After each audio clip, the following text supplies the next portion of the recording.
Salut à toi qui veut reprendre le contrôle de ta vie, ici c'est Zenrila. Et ici c'est une vidéo importante, c'est une vidéo que j'ai fait dans le passé, je crois que c'était ma deuxième ou troisième vidéo que je faisais. Je ne l'ai pas refait depuis, je vais la refaire différemment ici. C'était à ce moment-là, j'étais avec mon tableau et tout ça, avec une image horrible, donc ici je vais le faire un peu mieux. Mais par contre c'est une vidéo super importante. Super importante pourquoi? Parce que c'est un concept, si tu le comprends, tu peux changer ta vie rien qu'avec ce concept-là. Ce concept-là, c'est vraiment un changement de perspective que si tu l'écoutes, tu l'entends, tu l'intègres et surtout tu commences à vivre à partir de là, ça peut vraiment transformer même sans que tu aies à travailler. Par contre, si tu travailles et que tu rajoutes ça, ça va être génial. Si tu travailles sur les autres et que tu pars un peu de cette manière de voir les choses, tu vas voir que ça peut vraiment changer pas mal de trucs. Donc, c'est le concept du modèle des deux mondes. Le modèle où tu es en contrôle et le modèle où tu es comme une victime. Donc, juste rapidement, en contrôle, c'est différent de dans le contrôle. Dans le contrôle, c'est quand tout d'un coup, tu es constamment occupé à voir que tout se passe bien parce qu'en réalité, si ça part en vrille, tu vas pas savoir quoi faire. Donc là, tu es dans le contrôle, tu es là occupé à... C'est le fait de gérer. Gérer, c'est maintenir un certain chaos en dessous d'une certaine limite, parce que si ça dépasse cette limite, c'est le chaos, c'est le bordel. Et être en contrôle, c'est justement ne pas avoir peur de la limite, parce que tu vas pouvoir contrôler, tu vas pouvoir réagir de la meilleure manière, quel que soit ce qui arrive. C'est un peu comme quand tu commences à conduire en voiture, et tu es là et tu regardes partout et tu es super contrôlant. Me parle pas, je suis content. Et là, tu es dans le contrôle à mort parce que si à un moment, il y a un truc qui se passe pas normalement, tu vas pas savoir comment réagir et tu as peur de la conséquence, tu as peur de l'accident. Là, tu es dans le contrôle, tu es dans le surcontrôle. Et tu as un pilote chevronné, eh bien lui, il y va, il va à fond, il tourne, parce que si jamais la voiture, elle part, il sait réagir, il sait contrôler. C'est la même chose avec un type qui fait des arts martiaux. Lui, il n'a pas peur quand ça chauffe, parce que si jamais un coup, il sait qu'il sait toujours réagir. Et moi, c'est pareil, maintenant, quand dans le temps, quand les gens prenaient rendez-vous, je leur demandais toujours pourquoi. Parce que d'une certaine manière, comme ça, je me préparais. Si c'était un gros truc, j'étais là, comment je vais faire? Et je pouvais demander et tout ça et tout. Maintenant, je ne demande pas. Et les gens me disaient, je voulais que je vous dise pourquoi. Je dis non, c'est pas grave, on verra ça pendant la séance. Parce que pour moi, ils peuvent m'amener n'importe quoi. Je sais que je vais savoir quoi faire dans ces moments-là. Donc ça, c'est être en contrôle. Donc ça, c'est la première partie. Ensuite, dans le modèle du monde, il y a deux modèles du monde. Il y a le modèle bas, il y a le modèle haut. Il y a le modèle en victime et le modèle en contrôle. Le modèle victime, c'est le fait que des choses vont nous arriver et on va toujours penser que on se sent mal à cause d'une source extérieure. Par exemple, l'exemple que je donnais aussi régulièrement et que je donne encore dans mes formations, si je suis un enfant et que pour une raison X ou Y, on ne m'aime pas dans la famille dans laquelle je suis arrivé et que mes frères ne m'aiment pas, mes parents ne m'aiment pas, on me traite mal, etc., moi je vais me sentir mal. Et je vais me sentir mal et je vais dire que c'est à cause d'eux que je me sens mal. Ou à l'école, on me fait des trucs et alors donc c'est à cause d'eux. Et si eux n'arrêtent pas de le faire, je ne vais pas pouvoir, moi, me sentir différemment. Et donc là, je suis complètement dans une situation de victime. Ça veut dire que mon bien-être dépend d'une source extérieure. Je ne suis pas dans le contrôle de la manière dont je me sens. Okay? Ça, c'est être en victime. Et quand tu es dans cet état de victime-là, eh bien, tu vas commencer à intégrer des choses, à emmagasiner, à te programmer par rapport à tout ça, et tu vas programmer des modèles, des gabarits que tu vas commencer à mettre dans les différentes sphères de ta vie. Ça veut dire que si à la maison on te traitait mal ou on te traitait comme un moins que rien, tout d'un coup tu vas te rendre compte que professionnellement tu vas te retrouver dans une structure qui va être la même. Dans la sphère amoureuse, tu vas trouver un conjoint ou une conjointe qui va te traiter de la même manière. Et régulièrement, je te dis, moi, facilement 80% du temps, quand les gens viennent me voir pour un problème qu'ils ont quand ils ont 30, 40, 50, 60 ans, eh bien, très rapidement, quand je commence à poser des questions, c'est la même structure que dans leur enfance ou dans leur adolescence ou quoi que ce soit. Et donc, tu vas commencer à trouver des partenaires de danse qui vont te permettre de continuer à danser la même danse. Et c'est pour ça que quand tu es dans cette situation-là, tu as la sensation que les problèmes te suivent. Parce que quand je donne l'exemple que toute ta famille se comporte comme ça et que tu te sens mal à cause de leur comportement, s'il y avait, je sais pas moi, un éclair qui les foudroie tous et qui meurt tous, eh bien dans 6 mois, 1 an, tu auras trouvé d'autres personnes avec qui tu vas te sentir de la même manière. Et c'est pour ça qu'il y a des gens qui parfois décident de partir d'un travail, partir de leur village, partir même peut-être de leur pays, et tout d'un coup se retrouvent dans un truc complètement différent en disant voilà, ici ça va être différent, et ils vont reconstruire et recréer le même mécanisme, de la même manière où toi tu dis c'est fini avec il ou avec elle, c'est fini, je veux plus ça, et tout d'un coup tu te retrouves avec un conjoint, tu dis ah avec elle ça va être différent, avec lui ça va être différent, il n'est pas pareil, ça n'a rien à voir et tout ça, et 6 mois, 1 an, 2 ans, 3 ans après, tu te retrouves exactement dans la même situation. Et là, c'est quand tu es dans la situation de victime. Je suis désolé, il y a un peu de vent, je ne sais jamais comment ça va réagir au niveau du micro. Et quand tu es pour passer dans la version en contrôle, le modèle haut du monde, eh bien, tu dois essayer de comprendre ce qui se passe à l'intérieur de toi pour pouvoir fonctionner différemment. Et donc, qu'est-ce qui se passe à l'intérieur de toi? Tu te retrouves dans la même situation où tu as ta famille qui ne t'aime pas, tes frères, tes sœurs, tes parents ne t'aiment pas. Et qu'est-ce qui se passe à l'intérieur de toi? C'est qu'à l'intérieur de toi, tu vas avoir plein de choses différentes. Tu sais, quand j'explique souvent ce que c'est le Faster EFT ou le TPE, j'explique que on va avoir des créations mentales à l'intérieur de nous et ces créations mentales vont faire qu'on va se sentir d'une manière X ou Y. Et si tu peux changer la création mentale, tu peux changer la manière dont tu te sens.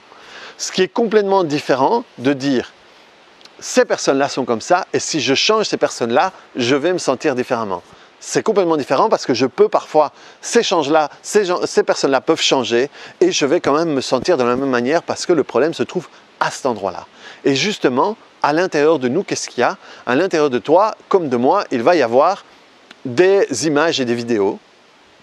Ça veut dire qu'à des moments, je peux être allongé sur mon lit, sur mon transat ou quoi que ce soit et je peux penser, je ne sais pas moi, ici mon fils vient de me montrer un show, je peux le voir en train de faire un show et sourire, je peux voir ma femme et sourire, ou je peux penser à, je ne sais pas moi, à ma mère qui ne m'aimait pas et qui avait tendance à me dire que j'aurais préféré pas t'avoir, ou à mon fils qui me dit t'es pas de ma famille, ou mon demi-frère qui me dit t'es un moins que rien, j'en sais rien.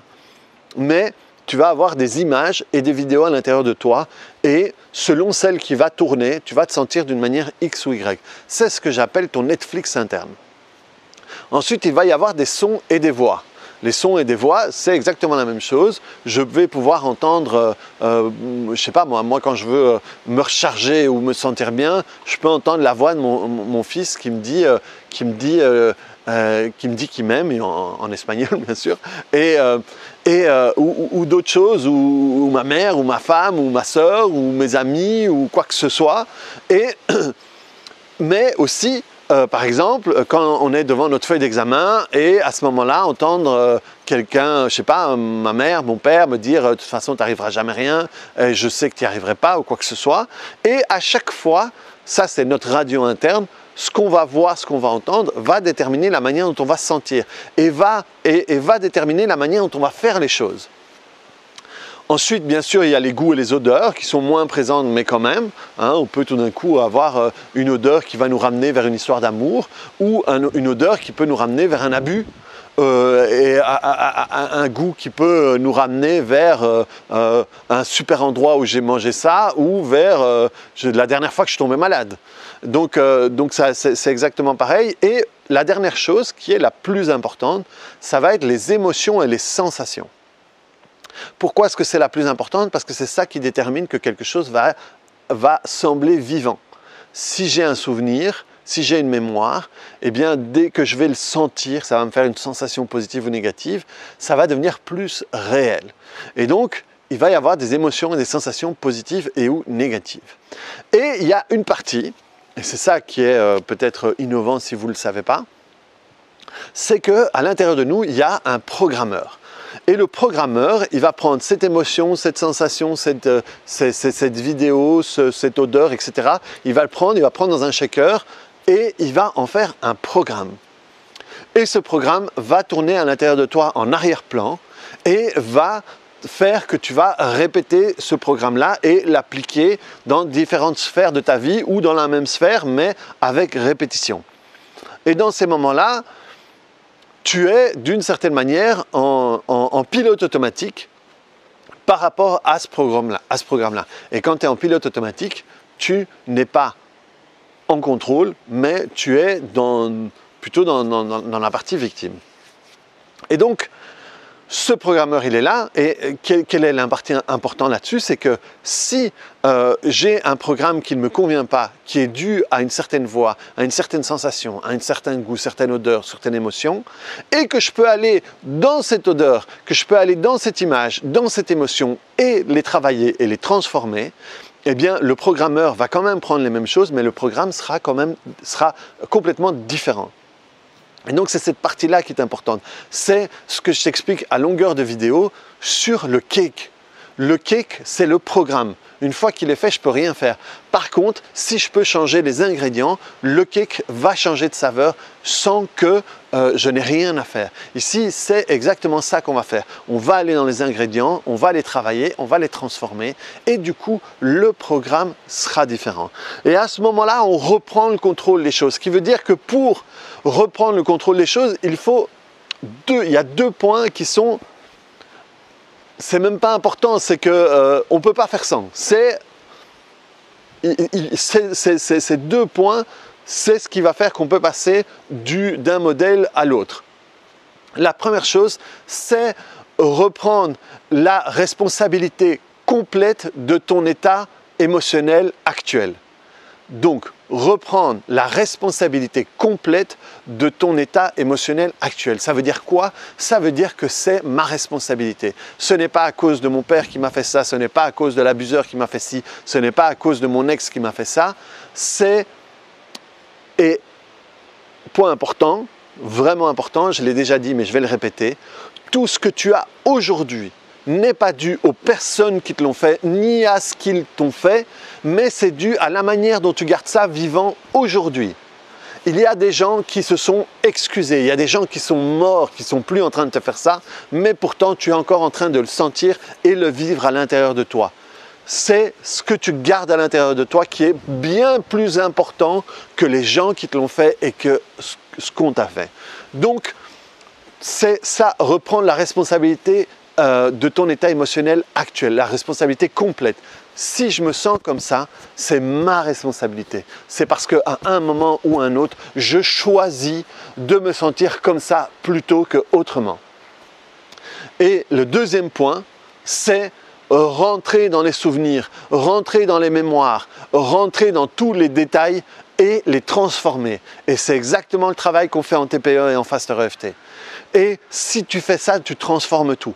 Si tu fais ça, tu peux passer d'un modèle à l'autre dans une sphère et dans un moment particulier de ta vie. On sera toujours régulièrement dans le modèle bas et dans le modèle haut et passer de l'un à l'autre. De nouveau, le but, c'est pas être dans le modèle haut tout le temps, c'est pas possible. Il faudrait ne pas avoir d'interaction, il faudrait être en méditation tout le temps. Donc, bref, ne pas être en train de vivre. Tu vas tout le temps être de l'un à l'autre. Le but de pratiquer tout ça, c'est de savoir que quand tu te rends compte que tu es dans le modèle bas, tu as le choix.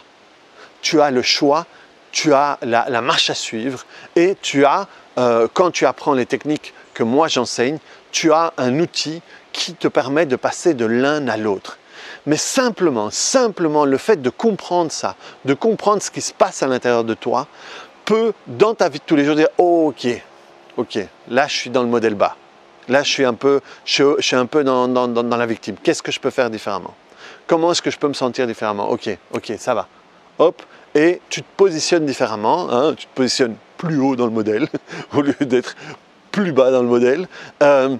Et donc, rien que de faire ça, ça te permet parfois de sortir d'un truc dans lequel tu ne veux plus être.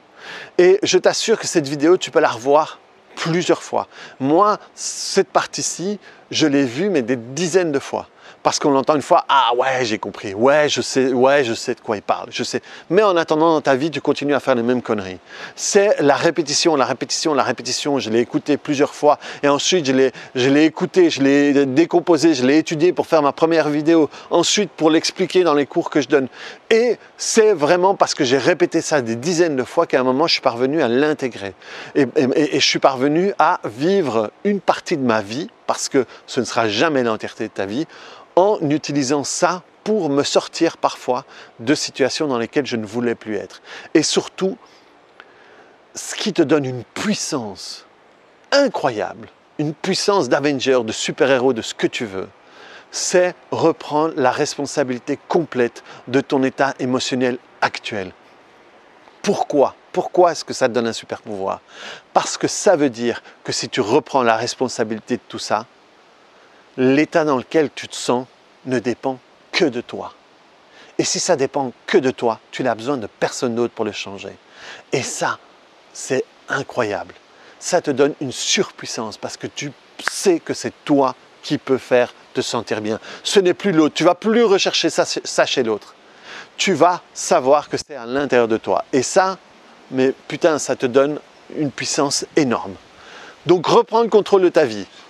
Clique-moi un super j'aime là-dessus et dis-moi ce que tu en penses. Dis-moi ce qui t'a éclairé. Dis-moi les parties importantes qui sont pour toi. Et je t'assure, revois-le toutes les semaines. Une fois par semaine, tu le revois pendant 1 mois, 2 mois, 3 mois, jusqu'à un moment où tu connais presque mes mots par cœur. Et tu vas voir que tu vas commencer à l'expliquer à d'autres personnes. Et plus tu vas l'expliquer à d'autres personnes, plus tu vas l'intégrer. Et plus tu vas te rendre compte, toi, quand tu es dans l'un ou l'autre. OK ? Voilà, reprends le contrôle de ta vie. Aide cette vidéo à changer ta vie de nouveau. Moi, tout ce que je peux faire, c'est balancer ça. C'est toi qui vas décider si tu en fais quelque chose ou pas. Allez, reprends le contrôle de ta vie et on se voit dans une autre vidéo. Allez, à plus.